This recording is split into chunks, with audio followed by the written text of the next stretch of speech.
Ay, naku. Uy, na-picture naman daw ba si, ano, yung raketa, nabigay na ba? Picture naman si, si Chris. Sino yung Uy, nanalo? Ling Chris, hindi siya yun. Si Chris.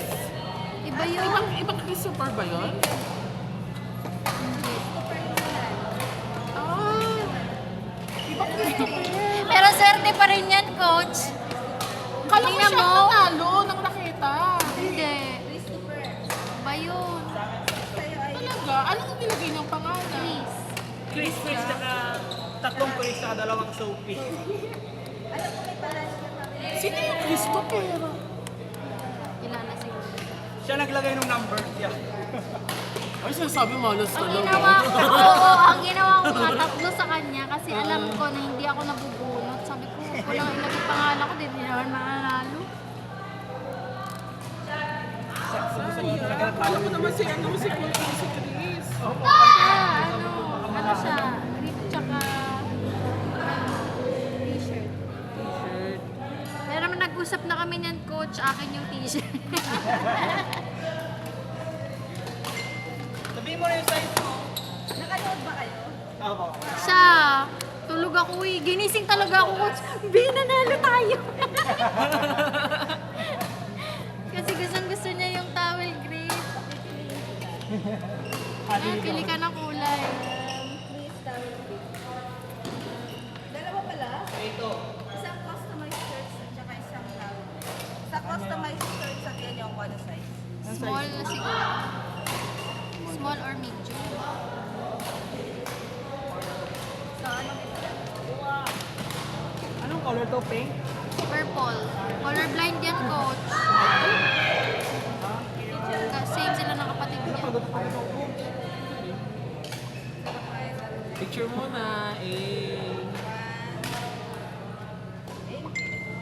Okay ba yung live namin? Ha? Nakakatawa ba yun?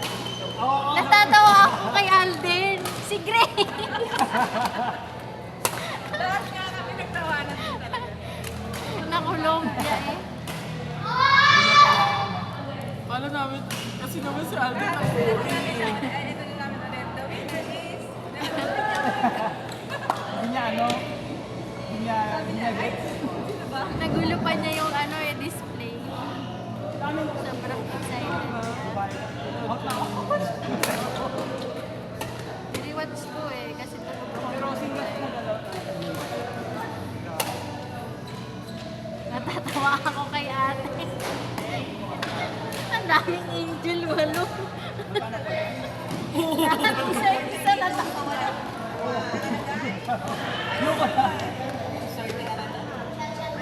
Ayoko na ako.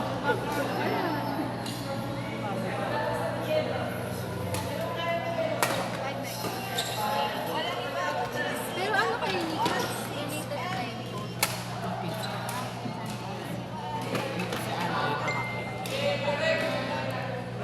Sa pamangkin din ni Coach. Galing no, family kayo. Ganun dapat kasi talaga eh. Kasi may business ka. Family ka. Ha?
mura ang flight doon.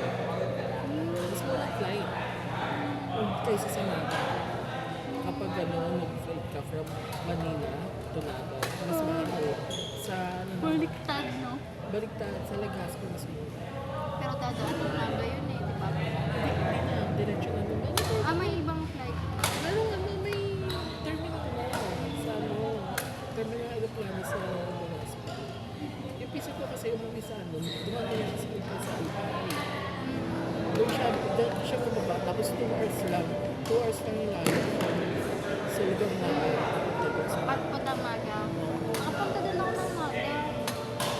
Nakapunta din kami ng Sorsogon. Ikot din niya ako. Punta din sa Sorsogon. Dapat ako na ng Sorsogon. Sorsogon, hindi pa. Pero ako kasi, ang history namin sa Sorsogon, yung lola ko is laki sa Sorsogon. Talaga din. Tapos nag-migrate sila sa Pasay. Tapos, migrate ka, alam mo, ng ibang bansa. Pumunta sa ng Pasay. Mag na si Pumunta sa ng Pasay. Tapos Mount. Ah!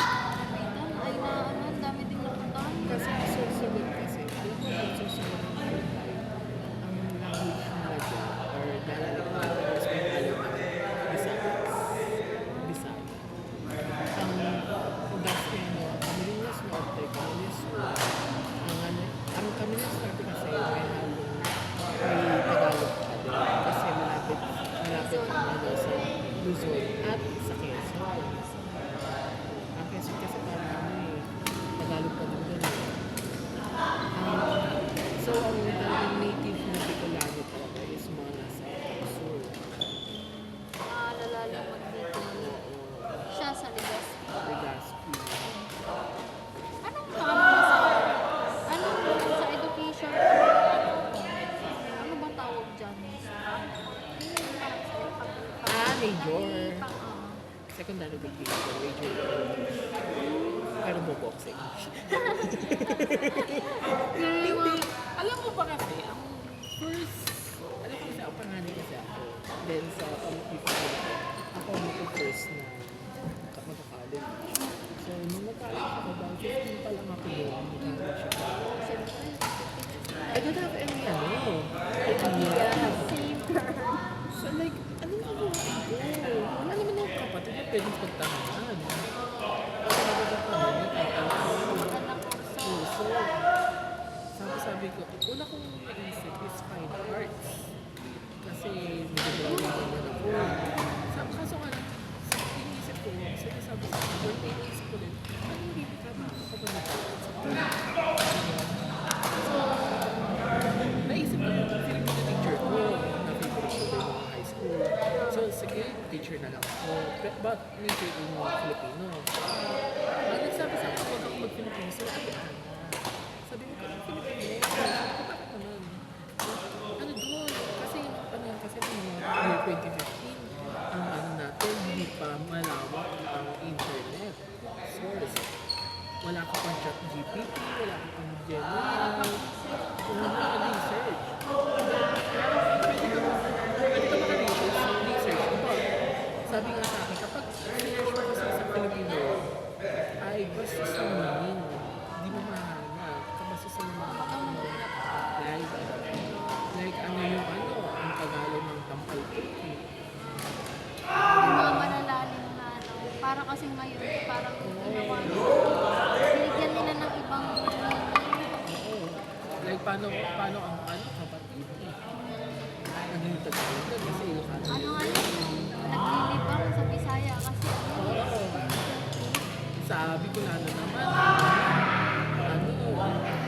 bato ang nasa ibo.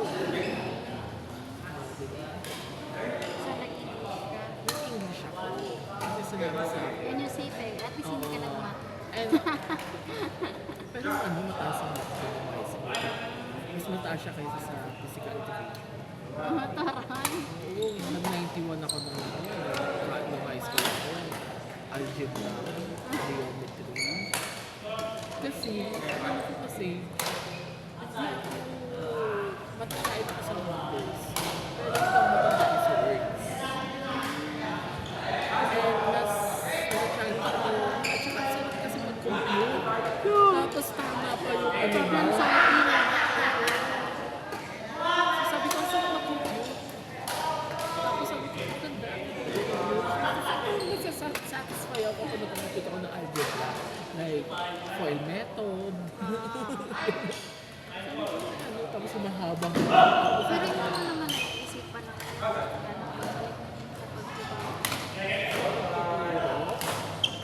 Hindi iniisip lang ko sa akin. sa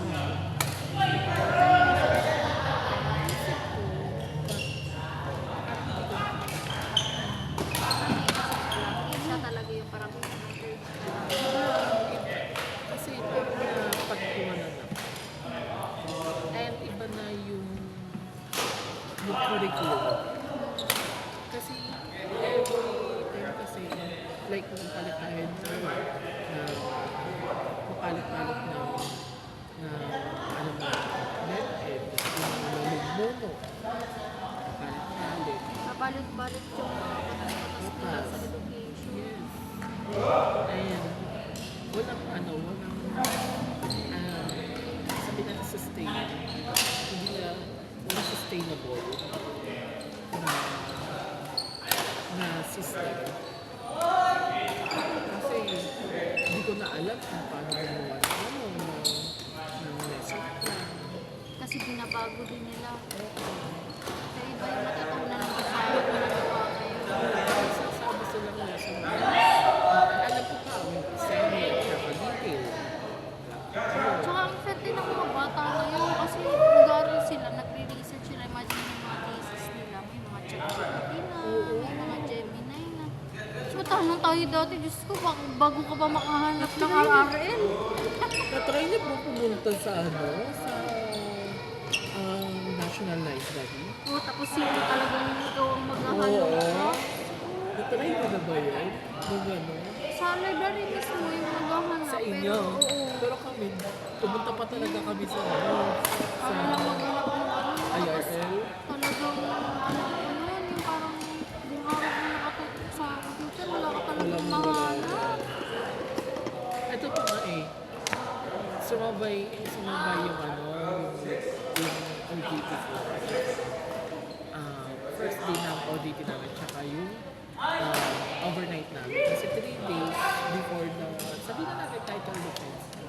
Pero siya ang title defense, mahirap pa din. Sumabay pa sa iba. Oo, may trip one time nun. Pumunta kami sa title defense namin. So 3 days na lang, title defense. So first day, kailangan namin overnight. Overnight noon from, sabi na natin, 12 noon, overnight siya. Tapos, umuwi ako sa bahay na alas 5. Umiglip ako ng isa. Duty. Umalis ka agad ako ng 6:30 para naman pumunta sa OJT. 6:30, so 7, nandun na. Tapos, hindi pa kami nakauwi. Kasi, ang nangyari, napunta ako sa afternoon class. So, hinintay pa namin